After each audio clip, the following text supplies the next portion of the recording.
continue with the introduction. So thank you for being here to support Jewlz and I in our efforts to encourage active bystander intervention at Sewanee. And today we'd like to share with you a couple of projects that we've been working on. So Jewlz will share a video that he's pioneered as part of the national It's On Us campaign to end sexual assault on college campuses. And I'll let him introduce that in a second. And then I'll share some of the footage from a series of interviews I did last semester asking Sewanee students to reflect on times they've intervened in risky situations more generally. And then finally, we'll open it up to a panel discussion with some of the Sewanee bystanders who were featured in the films, to my left. And before continuing, I'd just like to thank Reed Jackson, Brooke Van, Morgan Pruitt, and Sydney Peterson for their time and help filming and editing. Especially Reed, he's taking on both videos at the same time, and I have no idea how he did it. And he actually just sent us our final version like 2 seconds ago. So I work in the University Wellness Center as a post-bac fellow, and my focus this semester has been on further developing our sexual violence prevention programming alongside Dr. Noxinger-Fraser. And together we created a 60-minute version of the University of New Hampshire's Bringing in the Bystander program. We adapted it to be shorter and to include case studies and role-playing scenarios that are most relevant to Sewanee. It's a peer facilitated program, and we're really excited to have just finished our training session with break leaders who are going to be giving this program to incoming pledge classes within the next week as part of their new member education requirement. And then next year, all incoming freshmen will be trained in the program.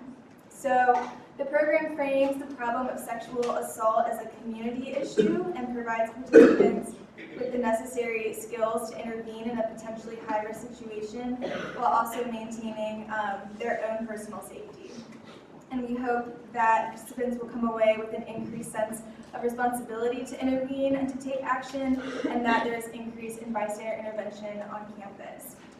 So in the program, we talk about the leading predictors of successful bystander intervention. And these can be applied to any sort of risky situation, so whether it would prevent sexual assault, drunk driving, substance abuse, physical violence, verbal violence, etc. And the factors include being able to recognize a situation as problematic, being asked to intervene by someone else, witnessing interventions by role models, and then finally group size, so how many people are present at the time of a risky situation.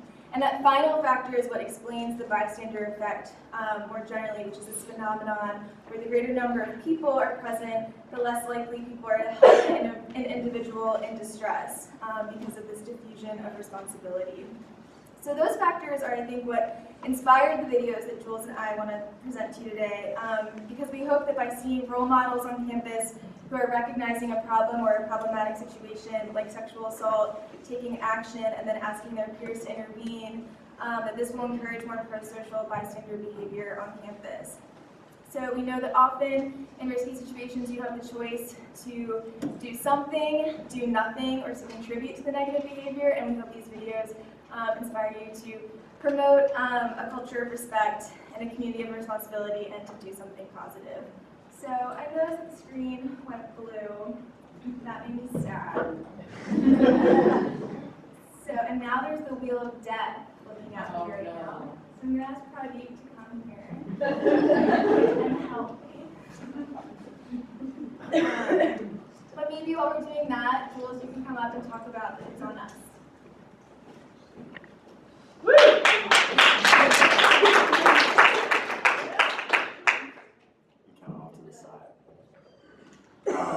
Hey guys, I am Jewlz, and I am the SGA Student Body President. And I don't say that as a flex, but I say that to make my next point, in that oftentimes I am attributed a whole lot of accolades that I don't really deserve because I'm a president of the group, and really and truly, this project, the reason why it happened is because of the team that we have. So thank you to SGA in general, and especially to these people. Abby Shockley, Divine Maloney, Evelyn Arnherd, Clementina Davila, and Rebecca Lobach. This project all happened in part because of their contributions. And really, it all started, and I'll let Abby take this over as we get into the panel, over the summer, Abby posted a video on Facebook, and it was by the NCAA and a bunch of athletes. They were saying it's on us to stop sexual violence, sexual assault. And so I messaged Abby and I said, hey, like, is that something you'd want to bring to Sewanee? And she said, absolutely. And I said, hey, this is our pledge, we're gonna make this happen. Fast forward to all the way to February, and now we have it. So thank you to Abby for the initiative on this whole thing. Now, as far as everybody, as far as the process for everybody getting into the video, we as an SGA came together and like, hey, we need to make a list of influential people that are from all around campus. We're gonna miss a lot of people, but who can we get into the video? And so these people that I named at the beginning that are in SGA, we made this long list of like 50 people, and they looked at me like I was crazy when I said, we're gonna need 50. And they're like, okay, cool. So we made the list of 50 people and set everybody up with Reed Jackson, who's an absolutely incredible cinematographer, as you'll see here in a little bit. But we set everybody up in 10-minute blocks, 10-minute windows where they would come and record. And it ended up being one of the most efficient and easy things. We got a lot of positive feedback from people who were involved. And so, as you watch our video, Kelsey's first, but also ours as well, these are some things that we want to highlight in our Sewanee community. Some things that we came together as an SGA, and also the participants were like, listen, what is it that we need? What is it that we can take a pledge for? And how can we stop this happening? How can we look out for each other? And so that's what the script is. That is what the words are. That's the whole goal of the event. So, without further ado, we are ready. And Kelsey, go ahead. Hey Sewanee, my name is Jewlz Davis, and I'm the SGA Student Body President for the year 2015-2016. When I think about Sewanee, things that are emblematic of the place, think of students, professors, faculty and staff, All Saints Chapel, the Cross, McClurg at 1215. These are the things that we get to enjoy every day, and things that we really do love about Sewanee. There's one thing that doesn't belong here at Sewanee, and that's sexual assault. When sexual assault happens on campus, it's happening against people that we know, people that we eat with in McClurg, that we study with in DuPont, and people that we hang out with on the weekends. Because of this, it's our responsibility to make sure that sexual assault doesn't happen on our campus. It's on us to get the conversation started. With our friends, classmates, neighbors, professors, And administrators. about rape. And all forms of sexual assault. It's on us. It's on us. It's on us To work on identifying the root causes and problems that lead to sexual assault at Sewanee, so that we can take preventative measures against it. It's on us. It's on us. It's on us to at all times look out for our fellow students and peers. And to take all possible measures to assist them. It's on us. It's on us.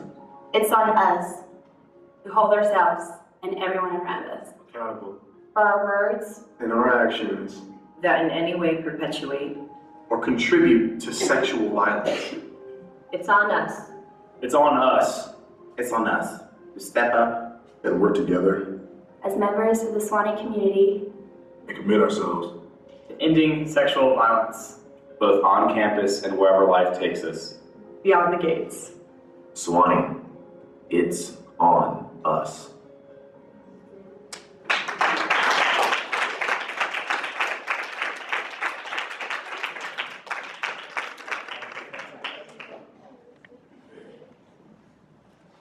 Alright, it's a bit longer and I haven't seen it yet. Where a band was playing, and I saw feet sticking out from under the stage. And that immediately, My story goes something like this. I know, I was at a fraternity house, and there was an empty room where a band was playing, and I saw feet sticking out from under the stage. And that immediately was not right. All the signs I feel like were there that he had like a problem drinking, like probably depressed, probably anxiety, and he was just kind of medicating with alcohol. Friends that might think that they're not drunk and that they can totally drive, even though, a lot of times it's quite obvious that it's not the right time or the place for them to be driving around campus. And my best friend at the time had really been struggling with her mental health.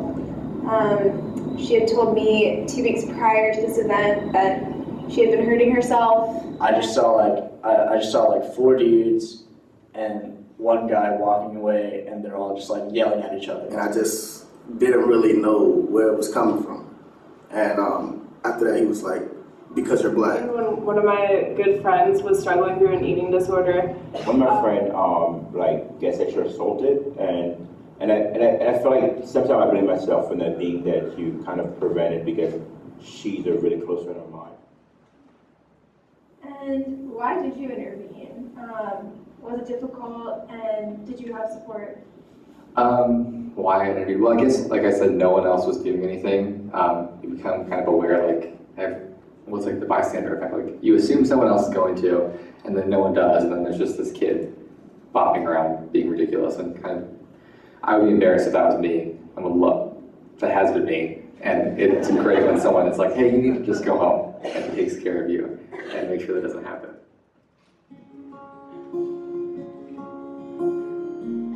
Sewanee, we say we look out for each other, and it's often that we do, but deciding whether or not to act is a choice we sometimes fail to make. Everyone has a role to play. What's yours? We asked Sewanee students, faculty, and staff to reflect on a time when they didn't look away. Here's what some of them said. My husband and I were coming home from Ivy Wild and headed towards Texas Avenue on University. And I looked on the sidewalk and I saw a woman by herself, really obviously impaired, walking very unsteadily on the sidewalk and kind of stumbling on and off the sidewalk. So I pulled over and realized when I stopped that she was actually a former student of mine, that she'd been in the class with me as a freshman. And so I reintroduced myself to her and I said, you know, why don't you let us give you a lift to your dorm? And she pretty readily accepted the offer and hopped in, and we just gave her a lift to where she lived. It was last year, second semester, and a friend and I had just walked into a fraternity on campus. And as soon as we walked in, we were kind of like taking the lay of the land, seeing where our friends were, seeing who was dancing, that sort of thing. And we noticed that there was a guy who had a girl up against the wall and they were dancing together. And he and I, my friend and I, both registered that his belt buckle was undone. He had wine stains on his shirt and his jacket was like half off on one shoulder. And it was at that point that my friend and I, without even really saying anything, walked up to the guy and tapped him on the shoulder. And we said something along the lines of, put your clothes back on and go do something else. We asked others too. As it turns out, there are a lot of active bystanders on campus, and they had some pretty great advice.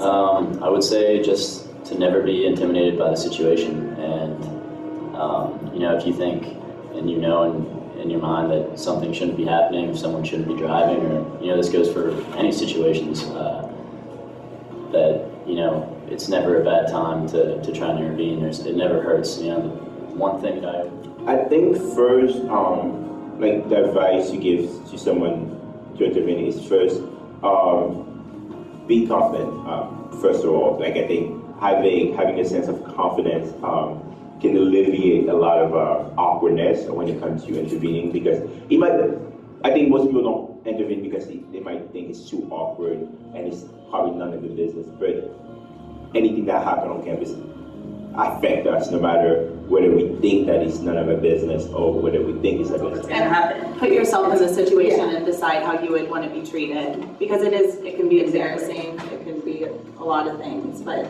no one wants you to just not do anything. Help me if I'm doing something awful. I won't get mad at you, but I guess just when you are intervening, I would say that you should follow your gut, that you should sort of trust your own instincts. The thing that really kind of got my attention was that she was by herself, and we can do a lot just by being present.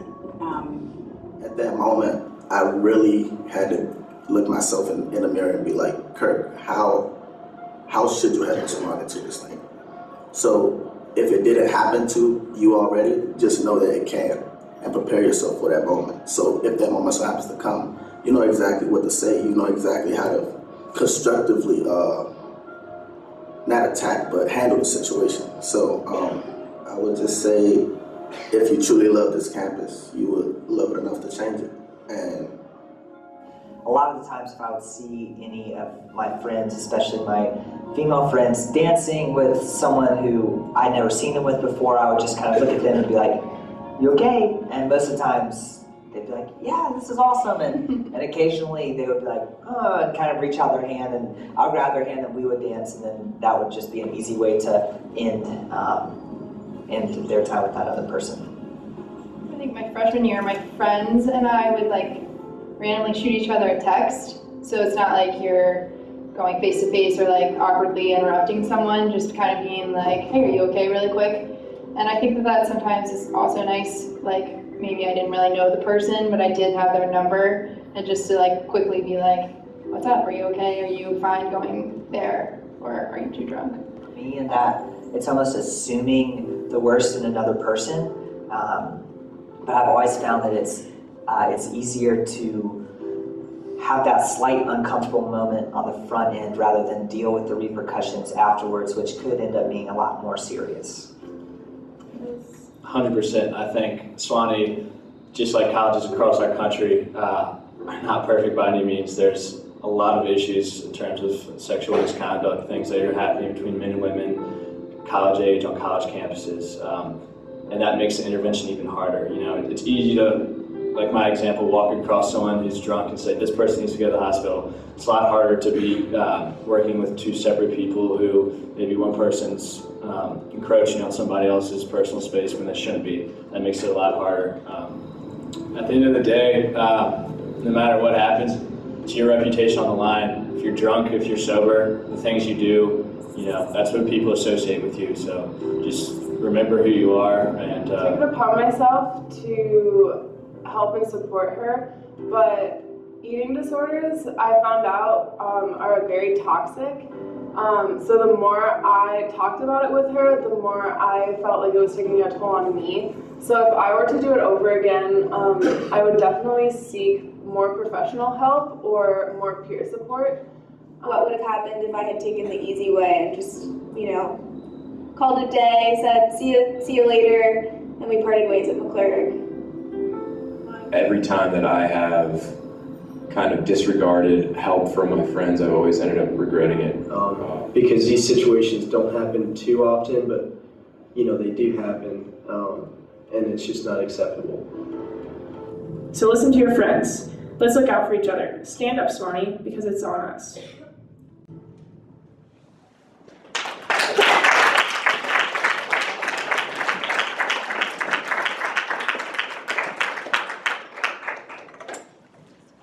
So at this point, I think it's a good time for us to introduce you to our incredible panel. We will have our panelists, as it were, introduce themselves. They're going to say their name, their year, and then where they see one place that their sphere of influence lies here on campus. Well, good afternoon, everyone. My name is Cindy Cruz. I'm a sophomore.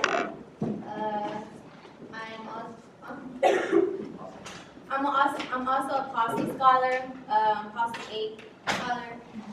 So I guess I see the influence just, right? That's the question? Okay. Just, we talk about sexual assault and a lot of issues on campus before we, like as a Posse scholar, before we even come on campus. So we have like PCT training in which we learn about how to deal with what if one person is to be sexual assaulted. And so we are trained as scholars to come on campus and already like know what we're getting ourselves into, but like having to live through it and having to like actually experience is something much more than what you can ever be trained on. So as a Posse scholar, I am like, I know about it, so I don't know, sometimes I just don't know how to act on it, which is hard. Will Downey, I'm a senior.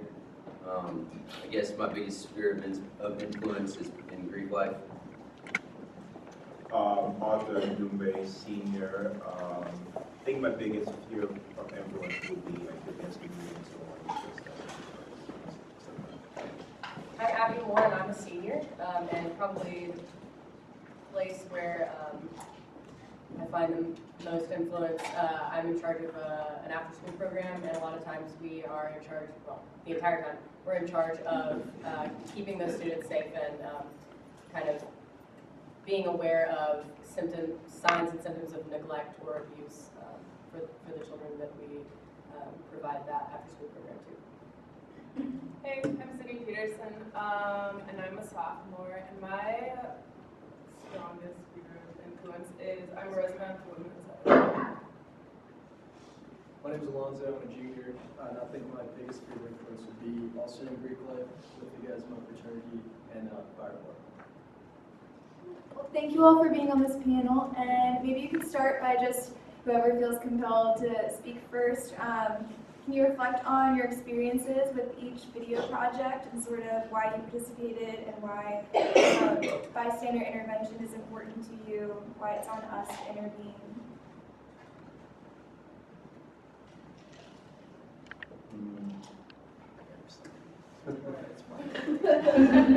I think last semester when Kelsey came up to me to talk about making the video, I remember like last year, not last semester, but last year, I took part of like the bringing in the Bystander when actually the people that created the program came to Sewanee to actually inform us of the program, and I took it was like a 2-day, like literally a 2-day program. We were in that room for like pretty much 2 days. We had breaks in between, but it was a long program. And it was really scary that like we talk about a lot of things. We talk about how sometimes some people have predatory behavior, like how senior can prey upon freshman girls and all stuff. So like pretty much it was a lot of like real stuff. We talked about like case study where like a girl was sexually assaulted and a friend could have prevented. Like there were so many people that could prevent the sexual assault from happening because they saw what was happening, but they didn't think that they should intervene. So I think like when Kelsey came up to me about making a video about that, I was like, this is really important because it's something that we don't really think about, but everywhere that we go, we kind of have an influence. Like we have not influence, but we have a duty to step up when we see something wrong. No matter, because I feel like in our society we think that, oh, I'm going to stay in my corner, I'm not going to say anything because it's none of my business. It's going to be if that person does. But on a school who's all about community, when something bad happens to one person, it happens to us too. So just being able to say that, okay, I see that happening and I'm going to say something. No matter if I'm wrong or right, like I can prevent something. And I think you just go back to what Rob said in the video. It's just like, it's better to intervene and being wrong and not intervene and totally be wrong. It's like, so I think that's why I got involved with the video with Kelsey. Like Jewlz said, I posted that video. I didn't realize the impact that it would have. But I posted that video in the summertime after I'd seen it because it was really, really impactful to me. And I think the main reason that I believe that it's on us and like relating it back to this after school program is that if you're interested in being someone who other people look up to, whether you're interested in it or not, it's going to happen. People look up to you no matter who you are. And so I think that the most important thing for me in this whole conversation is being a mentor and being a role model. You already have kind of like this obligation to be there for somebody. So to recognize that someone is struggling, or to recognize that they need someone to talk to. And so specifically in Well Directed Curiosity, we go through this whole sheet and kind of this whole training of minor protection and making sure, understanding signs of neglect or abuse. And you're in charge of that. So if you ever that's how we approach it, is like, you are in charge of reporting that, like whenever it happens, like however it happens, like you have to say something no matter what. And I think that that's a really good approach to have, is to just go ahead. I mean, there's no harm in just going ahead and saying, okay, I think there might be something wrong, and talking about that with your boss and, you know, with your peers. But yeah, I was really interested in the idea about the bystander intervention video, because it's bystander intervention. It's not only just the obvious cases of like, oh, she's drunk, or like sexual harassment. Like, it's such a diverse group of situations, and I think this video really showed that. Like, mine was about an eating disorder. That is a type of intervention. And then other ones, it was about a girl that was struggling on the sidewalk. But just being accountable for such a diverse range of situations is, I think, really powerful, because I think some people don't realize that they can intervene or they should intervene. So this just allows people to be like, oh, I could do something to help this situation. I think for me, this kind of all started last year. At the very beginning of last year, we were on a medical call at the hospital, and this kind of like changed the way that I see things. And there was a girl that we were working on, and the nurse was right next to her, and she was obviously very intoxicated, and the nurse said to her, "We're going to do a rape kit on you," and just the fear in her eyes was just like paralyzing. And she didn't say anything, she didn't nod yes or no, she was just completely just like blank. And then I think that's when it really hit me that this is something that's really serious, and that it really is on us, like her friends, any type of emergency service, the community, to stop this from happening. You know, thankfully she was okay, but that situation could have gone, you know, 180, where she wakes up the next morning and then we have to tell her, look, this happened to you. And then the negative effects of that situation on her future. So when this opportunity to be in these videos came around, I absolutely took it. You know, I'm not an actor or anything, but when I started, you know, I wanted to stick my neck out for this subject and this topic. And I also had the opportunity with SGA to make these Just Wear bracelets. Just, you know, it was kind of awkward when I brought up the idea of making, you know, Just Wear it. It stands for condom, Just Wear it bracelets, but if there's some type of visual reminder there, and I've seen people around school wearing them, which is pretty cool. I think, Arthur, you might be wearing one. Oh, I had one. Sorry, this is the Warsaw one.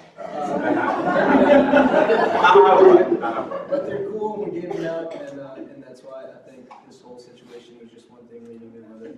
Why I participated. Next question for our participants is kind of what we called it at Sewanee, positive pleasure tree, was the positives and delta. So what are some things that we do well when it comes to bystander intervention? And what are some things that we could work on?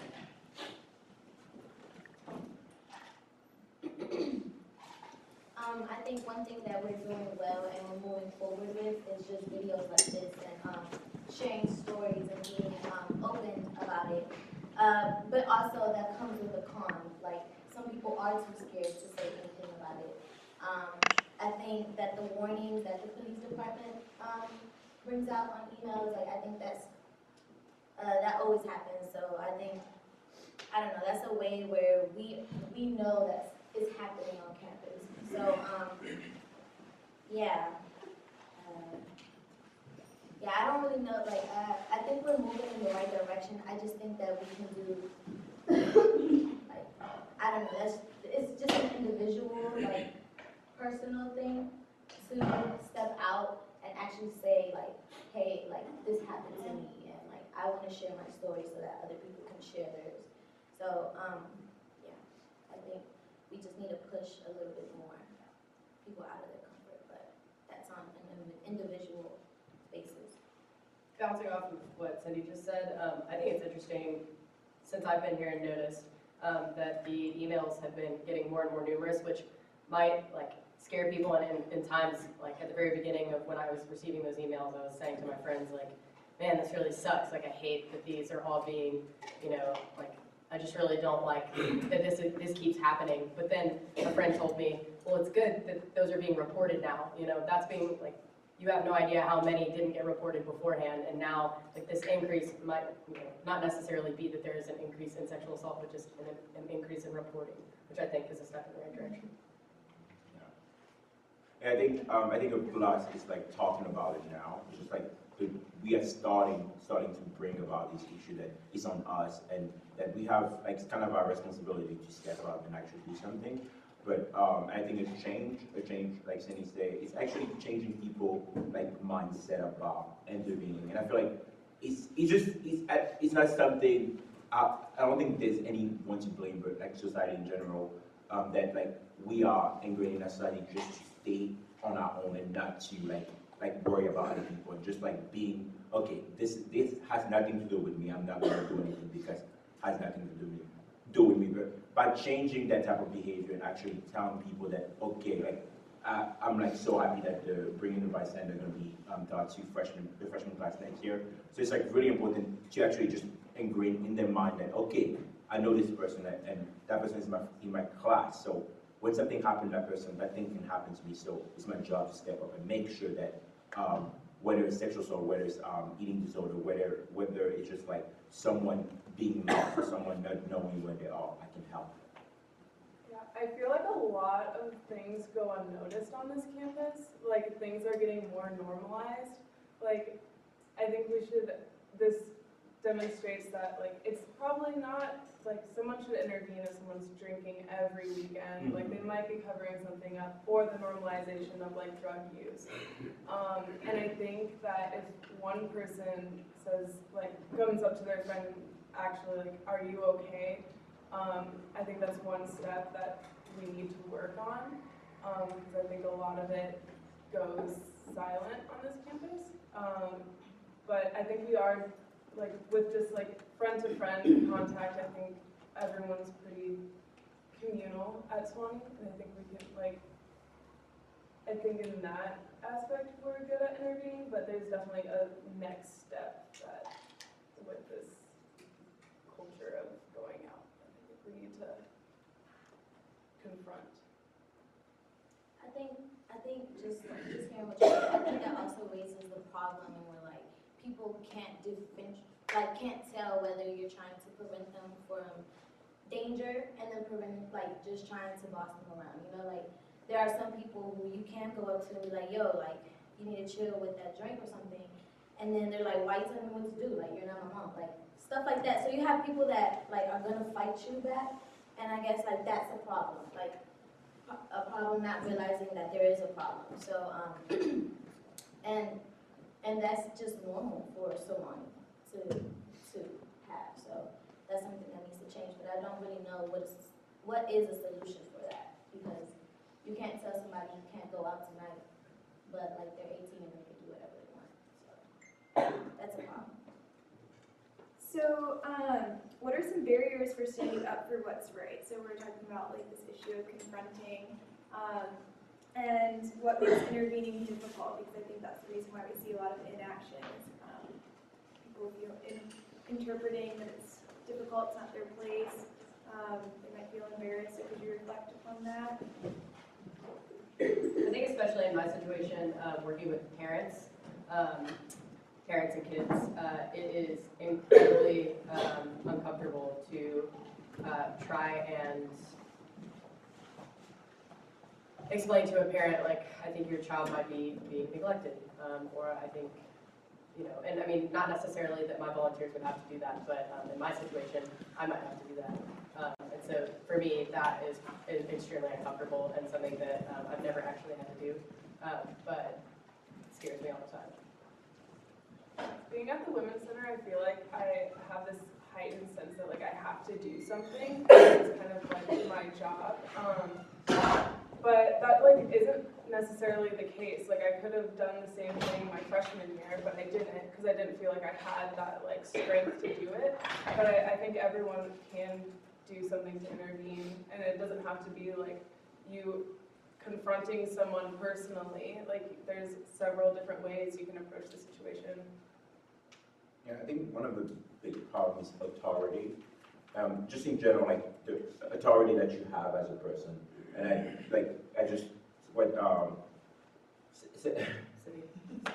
I'm right now in the city, I know.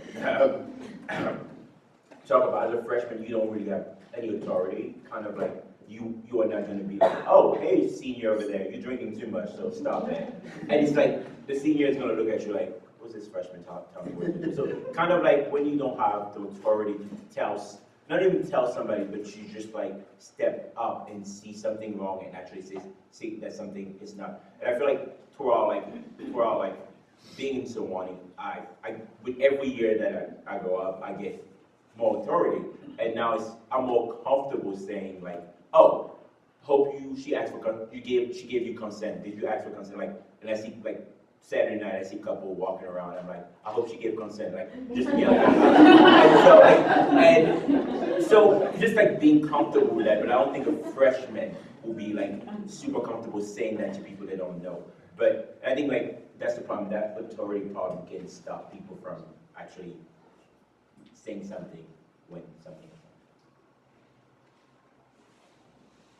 And we are quickly approaching the home stretch of our time here together. So what we're going to do is we're going to ask one more question to our panelists, then we're going to open it up to the entire audience. Or we could just open it up right on now for time's sake. So this question will be, I guess, to everybody. It's the how. What are some tactics that we can use to intervene? How can we actually make that happen in reality on our campus? So I just wanted to make an observation when you mentioned that about the freshmen. Maybe being intimidated to stand up to upperclassmen, but what a powerful tool for freshmen to support each other the freshman year. If you're giving them intervention strategies, you're really focusing in on help each other, because it's such a big transition that freshman year. And the other observation I wanted to make was that, was it Dylan, who's in the Women's Center? Yeah, so Dylan, I don't know if you noticed it, but he said that he and his friend didn't even say anything to each other. They both just reacted. They took a look at the situation, and they both just knew in their gut that something needed to be done. I thought that was so powerful, because I think that we very often are trained not to trust our intuition. And if we start overthinking it, like we're standing there, we're trying to analyze the situation, and is it bad enough for me to intervene? Really, it's just really about your gut. Your gut tells you something is right or wrong. And maybe focusing in on trust your gut, it's okay for it just to be an immediate feeling that this is not right.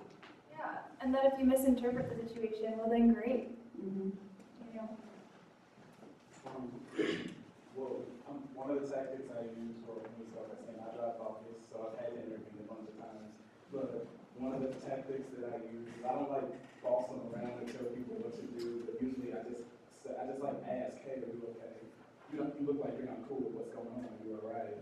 And then usually it's a girl who would tell me no, I'm not okay. Or she would like give me some facial expression or like something to let me know that she's not okay. And then I still don't tell people what to do, but I just let her know, hey, I support you in whatever decision you make. And if you don't want to go, then you don't have to. And I've had people come back to me like the weekend after and say, hey, thanks for your support. I would have got raped that night, or like you backing me up. One woman said another dude backing me up and helping me tell this other guy no helped her like get away from him. So I just don't like most people around that.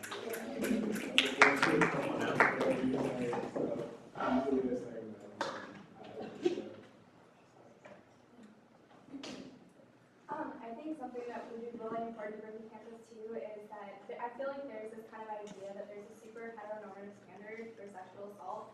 When I know for a fact there's a lot of same-sex sexual assault here, so I really think it's really, and I've had a lot of friends that's happened to, and they definitely haven't felt comfortable reporting because that's something that people just don't talk about. And I think that also pledgeship can play a really big role in thinking that power dynamic is normal. And so I don't know, I just think that's an important conversation to also open up, is saying that it can be a girl that assaults a guy, a guy that assaults another guy. It's not just, there's not just one, there's not one kind of sexual assault. So.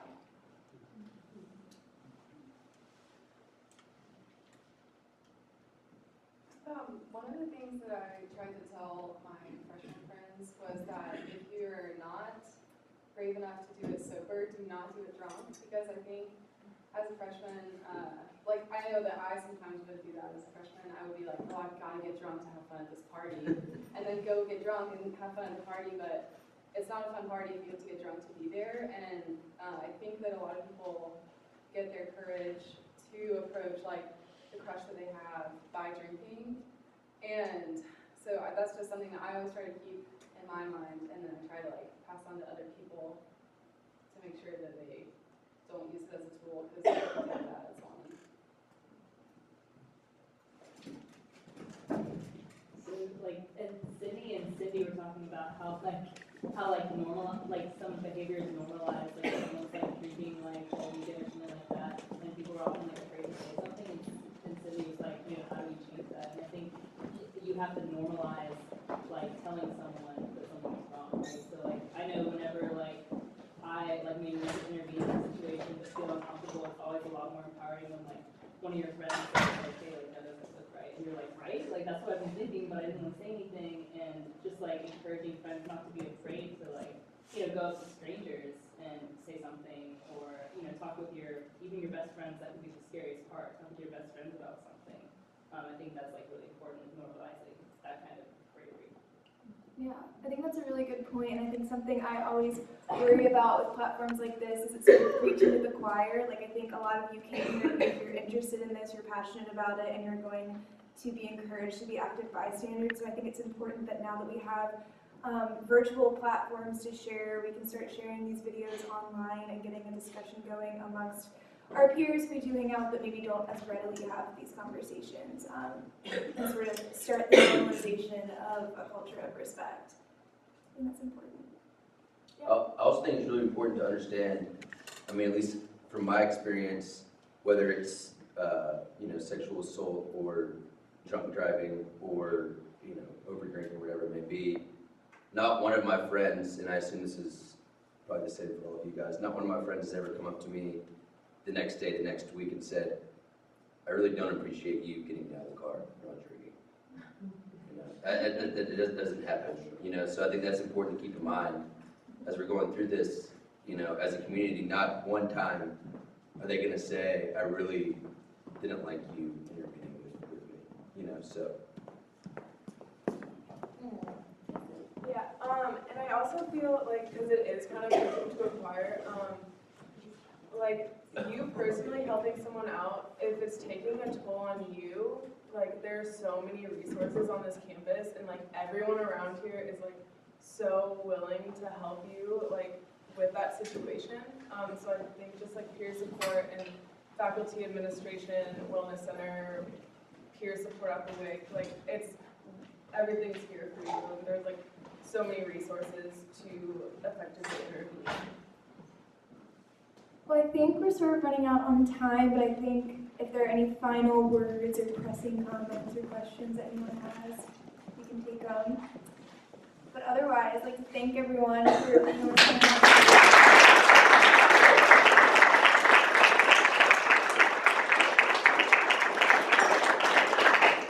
And as was said before, these videos are on YouTube, and everyone who is in the videos will be sharing them. So if you see it and you're like, wow, I agree with this, share it as well so your friends can see it. Thank you guys.